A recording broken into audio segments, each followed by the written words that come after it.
starting with the latest coming in from the Middle East war, we have new visuals.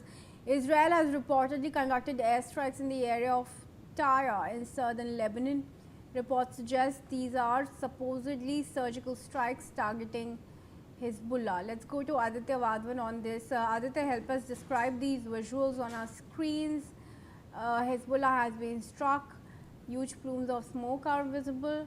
What do we know about the targets?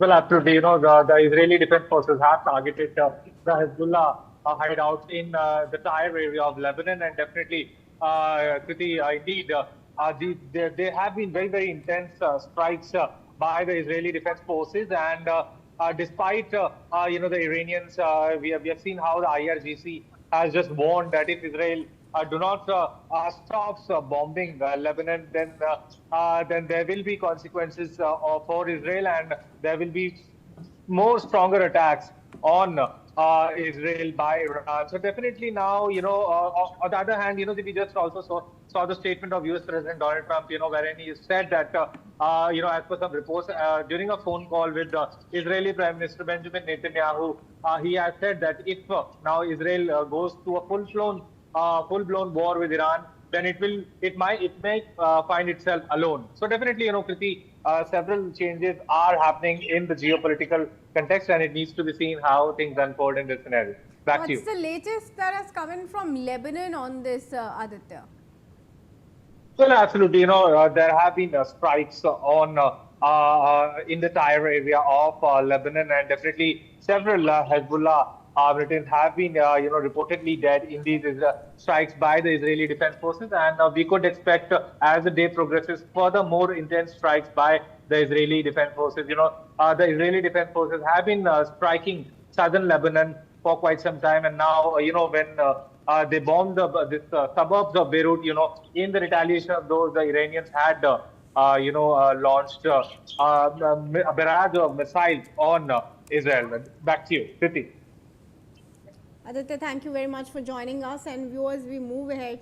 Now, Israel and Iran have halted all attacks on each other, stopping short of acknowledging a ceasefire that US President Donald Trump said the countries were aiming for.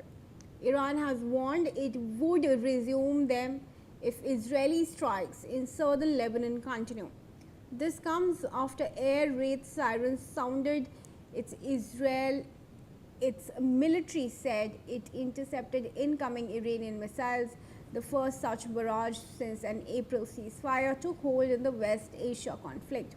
Now, Iran's powerful Revolutionary Guard Corps called the attack a warning after Israel struck Beirut's southern suburbs earlier in the day, threatening wider strikes in the event of repeated aggression. Let me now introduce Kathy Loy, CEO of Emotion Aid, in this discussion. She's joining us from Tel Aviv. Thank you very much, Ms. Loy, for joining us. Firstly, my pleasure. It's good to have you, Ms. Loy. Israel is, of course, renewing its attack, especially on Hezbollah in Lebanon. What can you tell us about the stress this has brought to the people in the country? Well, what can I not tell you about the stress that is happening here, and the mental health of the population, where we already had before the last round with Iran, we had already very, very high numbers in terms of post-trauma, stress and anxiety in the population. And now, a day like yesterday was just, the uncertainty is something that as human beings, we find very difficult to bear. And the uncertainty, I think we are getting a lesson in uncertainty that we have never had. Yeah. All right, and what's the best way that you're recommending for people to deal with this, not just in Israel, but all the countries that are involved in the war? Yes. And you're right, absolutely, because what I wish the most is for, whatever we learn in this country and in our organization about stress and trauma to benefit more people around the world. And what is really important is, first of all, to always stay connected to your resources. So, what is actually helping you to cope whenever you're going through a difficult situation? And it's amazing what the human spirit can do. It's amazing what, helping others can help us withstand in terms of stress and trauma. We are much more flexible than we think we are.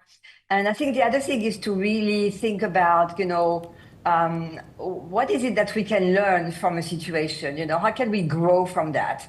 And this corresponds to what we call post-traumatic growth. And it's our intention to really grow after the trauma we're experiencing in this country. Right, Ms. Loy, thank you very much for joining us. We appreciate you giving us your time on this.